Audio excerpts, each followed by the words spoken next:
We'd like to invite Professor Hannes Bezzel of Jena University, who will speak on Hast Thou Found Me, O Mine Enemy, Prophecy as a Corrective of Power in the Former Prophets. Hannes, please.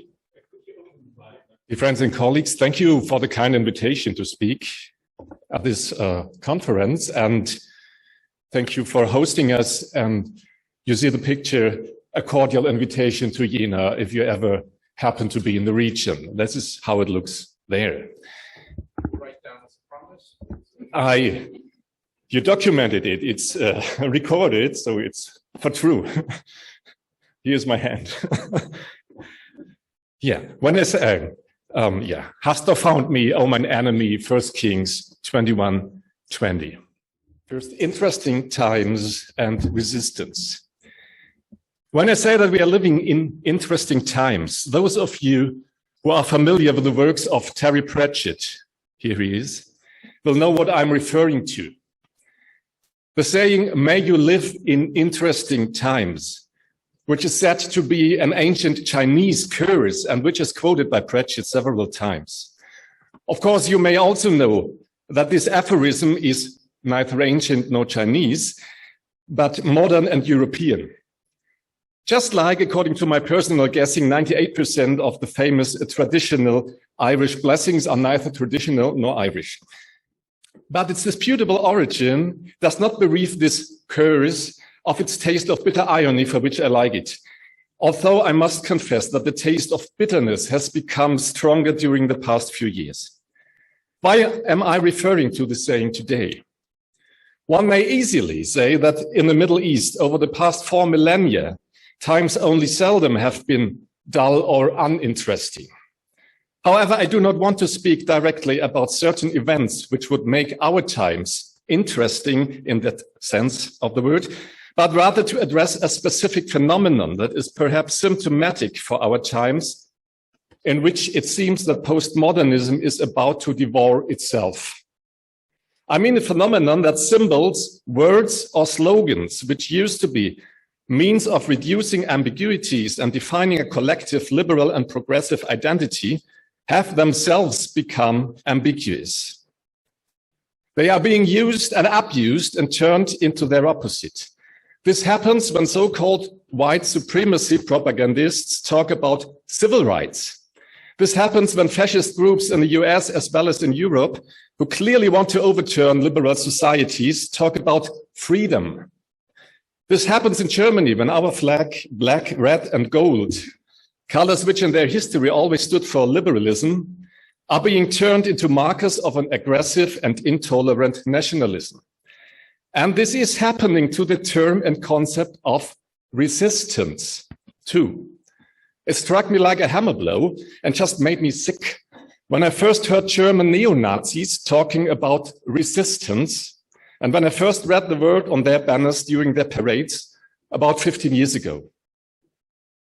Let me illustrate this by means of another saying of unclear provenance. In the no-nukes movement of the 1970s and 80s, there was a popular saying, "When right is turned into injustice, resistance becomes a duty." Auf Deutsch, wo Recht zu Unrecht wird, wird Widerstand zur Pflicht. In those days, it used to be, erroneously, referred to Goethe or Bertolt Brecht. In fact, it seems that Pope Leo in 1893 could make a better claim to its authorship. Brecht, Pope Leo, Chinese wisdom, Irish blessing, that is not important in this case. Important is that today, this strong maxim has become part of the standard vocabulary of the in wide parts fascist youth movement of Germany's ultra-right-wing party, AfD. It is obvious that in their mouth, the same words get a totally different meaning, and taken for themselves, they seem to have become empty shells.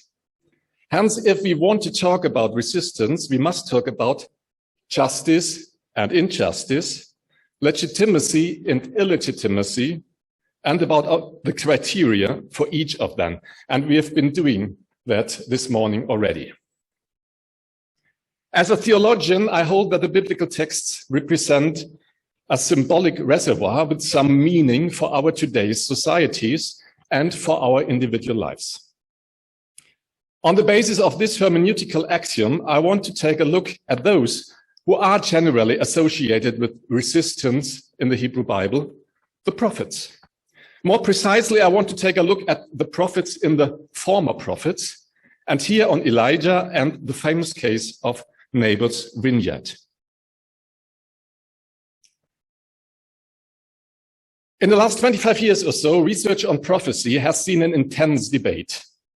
What has been at stake is the nature of what used to be called classic Israelite and Judahite prophecy of the 8th and 7th century. The traditional view has it that the historical persons of an Hosea, Amos, Isaiah, Micah, or Jeremiah were, at least in some times of their career, opponents of the royal policy, fierce critics of the unjust social situation of their times, often described in terms of a rent capitalism, or in general, dissident intellectuals, quote by Joseph Blankenship and Noam Chomsky. Others have been arguing that in the light of the extra-biblical ancient Near Eastern sources concerning prophecy, the historical Israelite and Judahite prophets be rather imagined as cult or court officials, like their colleagues, for example, in Assyria. Criticism of the socio-economic system, of royal policy and idolatry, as well as prophecy of doom in general, would have been the result of tribal theological work from the 6th century onwards. I'm inclined to see myself rather on the side of these others, but at the same time, it is clear that the biblical prophets, meaning the prophets as they are presented to us in the biblical writings, are not to equate with the historical prophets. Whatever the historical prophets were, it does not affect the question whether the words ascribed to them or the stories told about them are of some relevance for me or you or us today. Thus today, I will talk about biblical prophecy, not about any historical prophet. And in this respect, I will make it easy for myself. I shall leave the wasp's nest of 8th century classic prophecy untouched and shall turn to what used to be called pre-classic prophecy. In the case of Elijah, there may be exegetical controversies too, but the story of his encounter with Ahab in the case of Naboth's vineyard is, as far as I can see, presently not subject of a debate about historicity. So Naboth's vineyard, 2 Kings 21. But most of you will know the story about Naboth's vineyard. I recall them. Ahab, king of Israel, desires to acquire a piece of land close to his house. However, this vineyard, which the king wants to turn into a vegetable garden, belongs to a certain Naboth the Jezreelite. At first, Ahab behaves fairly. He offers Naboth to swap properties and give him another, and of course better, plot in exchange, or alternately buy it for money. One may think that such an offer made by the king would be the classic offer one cannot refuse. And at this point, the story could come to a short and easy ending. But Naboth does refuse to give away the Nachalah, the fief he had inherited from his fathers. What does the reader expect the king to do in such a situation? Perhaps to take by force what his goodwill has not provided him. Perhaps to make a second and better offer, 2 vineyards in exchange for this one, for example. But Ahab does none of this. Instead, he goes home, lays down, and pouts. And with this, a king with a bruised ego, who has not fulfilled his wishes instantly, the story cannot come to a short and easy ending any longer. It takes, however, another villain to give him the fairly obvious idea. Jezebel, his wife, advises Ahab to take what he could not get legally by abusing the judiciary system. A fasting feast is proclaimed as a trap for Naboth, and in this context to false witnesses accused the poor man of having cursed God and king. Accordingly, Naboth is stoned to death, and the king can confiscate his property. As soon as Ahab learns that Naboth is dead, he gets up and goes to take possession of his land. At last, by means of a judicial murder, the king has held the upper hand and got his wish. In fact, some exegetes, as for example Ernst Wirtwein, held that the core of the tradition, which they thought was an ancient Israelite novella, ended right here and in resignation. Die Novelle endet resigniert. Later redactors, in this case the entity formerly known as DTRP, could not leave it as that. Their Fortschreibung brought the Lord and with him the prophet Elijah on stage. If one follows this redaction-critical hypothesis, the mere act of editing and rewriting the story appears as an act of resistance. Wirtwein's assumed novella makes it clear that what is recounted is an act of outrageous injustice. That Deuteronomists, however, would have resisted the temptation to leave it with the resigned narration of the crime, but had to openly address it. Some more recent analysis of the chapter, such as the one by Ernst Axel Knauf, deny the redactional theme between the crucial verse 16, Ahab's seeming victory, and verse 17, God's word to Elijah, and as a consequence date the entire story several hundreds of years later. But this does not affect the important step from resignation to resistance between verse 16 and 17. In verse 17, Elijah is sent by the Lord with the purpose of confronting him with his deed. Haratzachta v'gam yarashta. Have you murdered and also taken possession? The king's reply is instructive. He counters the question with a question. With that question that I took as a title for this paper, and what I like to quote from the King James Version in order to enhance the Shakespearean flavor of the story. Hast thou found me, O mine enemy? Where is it? Here. This greeting records the first meeting of the two antagonists in 1 Kings 18, when Ahab's first words addressed to the prophet were, Art thou he that troubled Israel? It is obvious that in both cases he totally fails to recognize the situation. Neither is Elijah the cause of trouble for Israel, nor is he Ahab's enemy. In these two questions, we can see a typical case of projection from the message to the messenger and of reversal of cause and consequence. Ahab's real enemy is he himself. And the prophet is Ahab's enemy only insofar as the king makes him one. As such, Elijah announces him the end of his dynasty, whereupon the king thinks better of it and repents, with the result that the punishment will be postponed until 2 Kings 9. However, what we do not read a word about is whether Ahab returned the illegally obtained property to Naboth's family or whether he made any compensation for his death. And personally, I think the story remains somewhat unsatisfying in this respect. So far, the story of Naboth's vineyard, and now some hermeneutical conclusions, and with a little spoiler, poorly animated. I'm sorry about that. What can the prophets, in the former prophets, especially Elijah and the case of Naboth's vineyard, tell us about resistance? I think the answers lie on several different levels. There is first the level of the story in itself.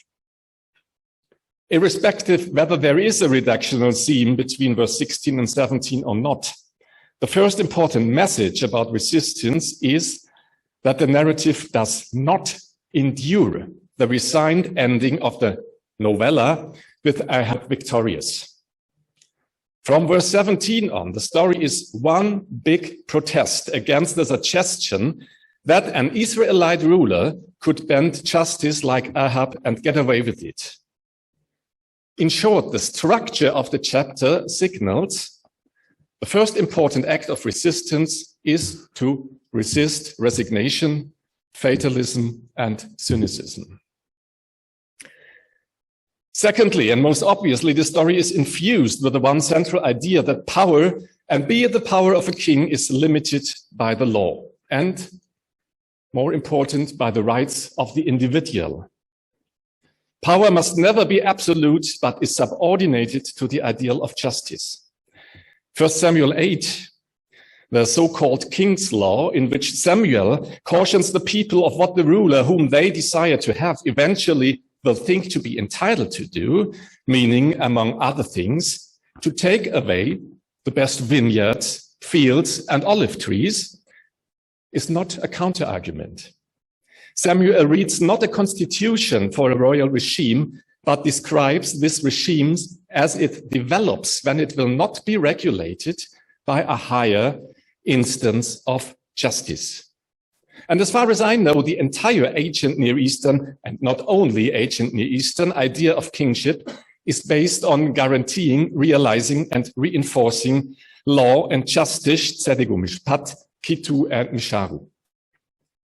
From this task that he has received from the deity, the king derives his legitimization. When he obviously fails to live up to the task, he fails in his core competence. This touches, thirdly, on the question of legitimacy of rule, as well as the legitimacy of resistance to a legitimate rule. This is a question which I must say has troubled Protestant theologians heavily during the past 500 years. And as someone who comes from a Lutheran tradition, I must say that especially Lutheran theologians answer these questions in a way that directly led to moral bankruptcy and total catastrophe in the 20th century. Calvinist theologians, however, have been upholding the right and duty of resistance from the beginning, and by referring especially to 1 Kings 21 and 1 Samuel 8. Nowhere in our text it is said that Ahab was an illegitimate ruler, but his deeds violate the right in a manner that the duty to obey the leader is surpassed by the duty to uphold the principles of law. In other terms, Ahab is double-bound by, albeit unwritten, contracts with God on the one side and with the people on the other. By violating these contracts so thoroughly, he loses his legitimization to act as a ruler. Consequently, one of his contract partners, God, through his prophet, is about to terminate the contract. This contract, even if it is not documented in a written down constitution, may be understood as a kind of contrat social for common benefit. Translated into our times and into, for example, my situation in Germany, with the in white parts openly fascist AfD at the gates, this would mean, even if a government is legitimized by fair and democratic elections and the majority of seats in the parliament, it loses its legitimization when it begins to violate or destroy the legal foundations of the society. In Germany, these foundations are represented by the fundamental human rights of the individual, which are the basis of the written constitution. This takes me to a fourth point. It has often been discussed which law of the Torah is at stake in the conflict between Ahab and Naboth, beside of the obvious Lo Tirzach. Knauf, for example, mentions the principle that the land shall not be sold because it is the Lord's property and given to Israel as inherited feud. Nachala, Leviticus 25, Numbers 26, 27, 36, Deuteronomy 19. I think it quite probable that the passages mentioned, or at least the idea which led to their formulation, is what the authors had in mind when they created the conflictual scene. However, they never directly quote a certain written law of the Torah of Moses.